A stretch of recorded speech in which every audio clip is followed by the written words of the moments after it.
Can I just say, sobra akong disappointed sa lunch ko, so I wanted to reward myself with good coffee. And since nasa area naman ako, I decided to drop by Yardstick Coffee here in their Legazpi branch. Yardstick has been a go-to for me for a while now. Many people gatekeep this, pero di ko gets why. Guys, everyone deserves good coffee. Here's their menu. You can pause it for reference. Note also na merong branch exclusive every location, so don't forget to check it out. Pero ako, as a very basic person, I ordered the famous sea salt latte. It's your basic latte with a sea salt cream and a dusting of crushed graham crackers.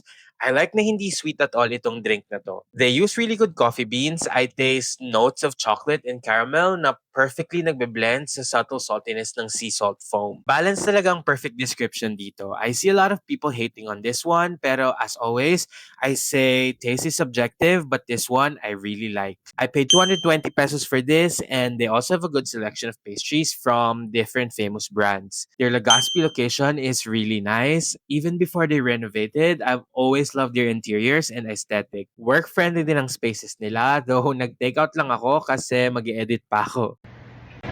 So good. It's really good. Overall, I really like Yardstick. It's really a love language on their own. They craft really good drinks, and I say you get value for your money for the overall experience. So I say go na, try mo na.